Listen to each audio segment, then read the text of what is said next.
Mr. Granoff, thank you very much for your time. How did you see the conference in general?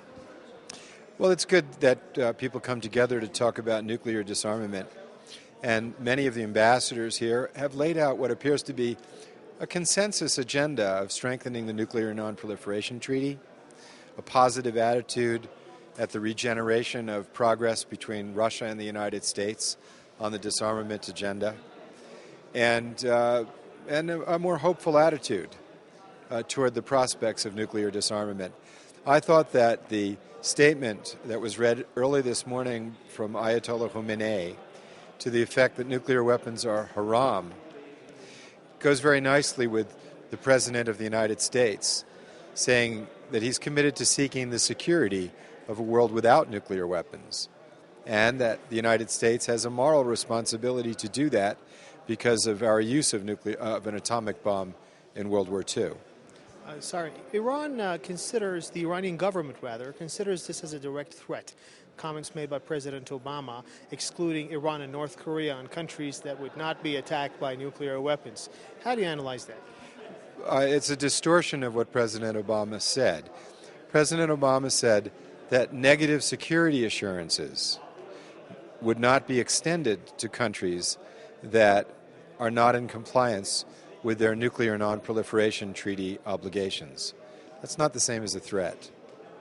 And do you think that this would be just that countries such as the United States, Russia, France, and Britain, who are possessing a huge number of nuclear warheads, they are the ones that are at the moment updating their nuclear arsenal? Of course, they are eradicating the old ones, but there are here and there talks about the new generation of nuclear weapons. Do you think that these countries should be in a position to decide for countries who do not have these weapons over their nuclear activities, such as the nuclear activity of Iran over its nuclear energy program? Iran has a right to nuclear energy. Every citizen on the planet has a duty to make sure that no more countries and no more people get nuclear weapons, and has a right to demand from the nuclear weapon states, the countries that have them, India, Pakistan, Israel, North Korea, and the P5, the UK, China, Russia, France, and the United States, to get rid of their nuclear weapons. Nuclear weapons cannot be used against another country that has them. That would be suicidal. It's patently immoral to use them against a country that doesn't have them, and they're of no value against terrorists. Moreover, amongst the countries that have them, none of us are existential enemies. My country's economy is dependent on China. Russia and the United States truly want to normalize. So why do we still have this legacy of history? It's time, very much, it's time to move on. And how possible do you see this movement that you earlier mentioned in action rather than words? Because every country, when it comes to the issue of disarmament and non-proliferation, brings up an excuse not to do it. Everybody's having a very sweet talk about it, but nobody's taking any serious action about it. For example, I was talking to a gentleman from the Pakistani Foreign Ministry. The reason for Pakistan to have a nuclear weapon was the nuclearization of India. There's a lot of positive steps being taken. I think we're going to see the negotiations of a cutoff on the production of fissile material. We already see the lowered posture of the status of nuclear weapons in the U.S. Nuclear Posture Review. You only picked out one aspect of it. The credible elites within nuclear weapon states, particularly in the United States, people like Henry Kissinger, George Shultz, William Perry, former Secretary of Defense, these kinds of people are coming out and saying, we must seek a world without nuclear weapons. This is a sea change. And to have the President of the United States and the President of Russia state clearly that they're going to pursue nuclear disarmament, the political space has now been opened up. And rather than be cynical about it, we should move forward and support it. I was in India last year, and the Prime Minister of India said that India would support a convention dealing with nuclear weapons like the Chemical Weapons Convention, universally, legally, and verifiably banning them. China has similarly taken that position. It's my hope that many countries will begin a preparatory process on a convention to universally, legally, and enforceably ban nuclear weapons. It will take work, it will take time, but as we move in that direction, the political currency of these terrible devices will diminish. In answer to your question about whether nuclear weapon states can effectively stop proliferation, nuclear weapon states can only effectively stop proliferation if they make credible progress in disarmament. I have children. Do you think that I could convince my children not to smoke cigarettes if I had a cigar in my mouth? So do you think, so what you're saying is that there should be a very serious step in order to try to convince these countries to gather together and take this step very seriously once and for all? Is this going to happen or not? Well, it's a process that has begun, and I think the START process was a first step in that regard. It's just the first step. But I don't think that countries that don't have nuclear weapons if a country in this region, another country, got nuclear weapons and there was a cascade of proliferation, would the region be more secure? Of course not. Were they of any value to the United States in the war in Vietnam? Absolutely not.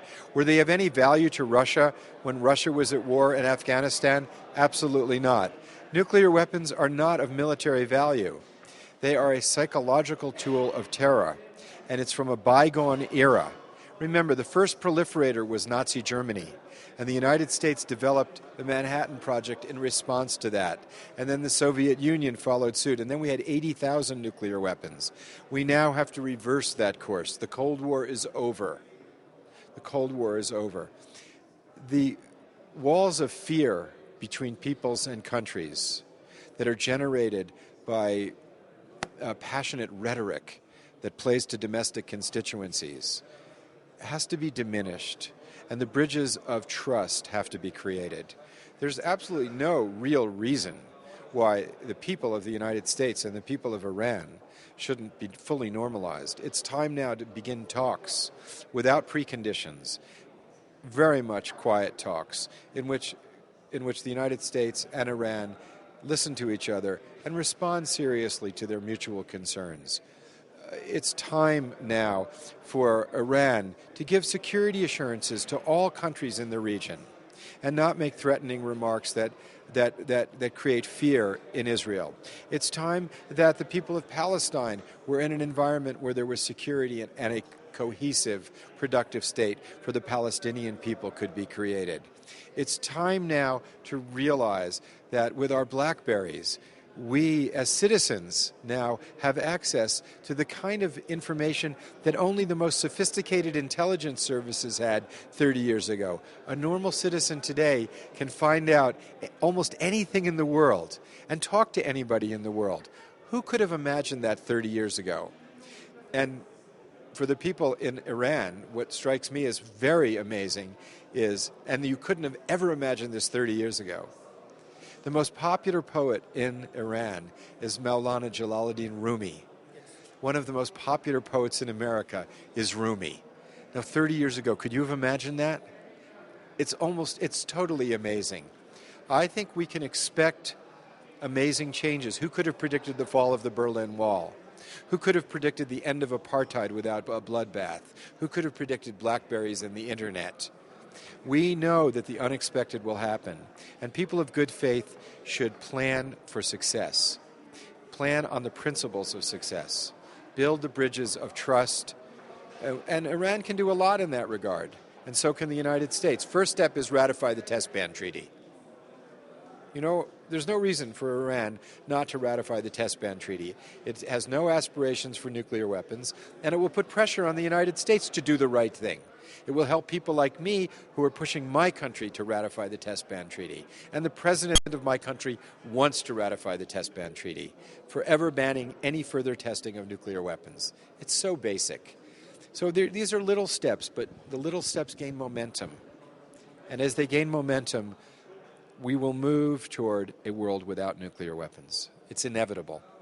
Mr. Granoff, pointing to the issue of Iran, why do you think, despite the fact that Iranian officials, especially in the IAEA, have tried all ways to guarantee to the agency and to the international community that the nature of their nuclear activities are peaceful, still there is a huge amount of pressure on Iran, despite the fact that the agency has not yet been able to find a single bit of evidence that Iran has deviated from its peaceful nature of its activities? Well, if Iran were to adopt the additional protocols to the inspection regime and then work to create a model monitoring and inspection regime, it would serve a great service to the rest of the world.